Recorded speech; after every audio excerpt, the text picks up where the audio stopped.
the outperformance is quite impressive. And then the question becomes, how do you manage to outperform peers in a very competitive industry by 20 to 40% commercially? Can you give us a sneak peek into what is the operation behind that? Because it seems like a quite hard industry to outperform in those percentages. Yeah, I mean, look, I think the easy one element is being lucky, right? So let's hope we keep being lucky and this continues. But obviously, we have a fleet that no one else has had. I mean, some people like Frontline has gotten closer to having a very, very modern fleet recently, but we've been very lucky that our fleet has been extremely efficient. It, completely scrubber built, fitted for the past 4 years, and we've been able to take that delta consistently against our competitors.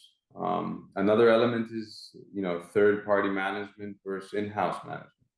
We strongly believe that, the commercial and the technical should be done within the same walls, because, and the commercial is incentivized if it does well and you work for the company rather than a pool.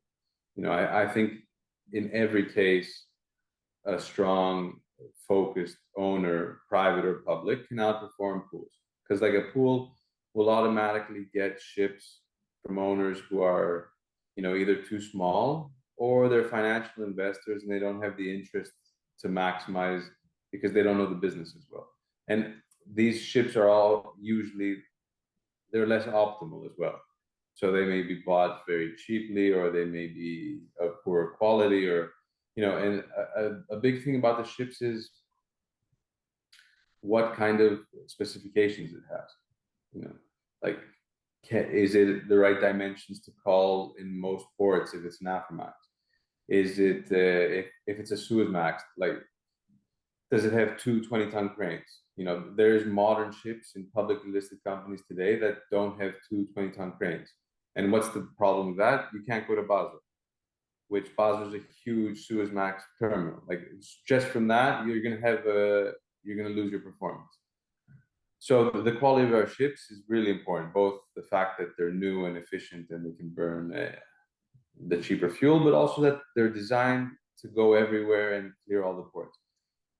The fact that we have the in-house commercial management is really important, as well as the operational. And I think another element is that we're the right size where we can kind of be aggressive and nimble, that, the fleet is not too small, that we have one ship open in March and then another ship open in May, and there could be a spike in the middle and we miss it completely. It's big enough to take the spikes and the volatility, but it's small enough that we can concentrate the fleet in areas that we think may have potential. So, since the war in Ukraine started, we focused all our VLCCs in the West, and we were able to without, having to worry about having 3 or 4 or 5 ships being open at the same time and internally competing for cargoes. So I would say those 3 things.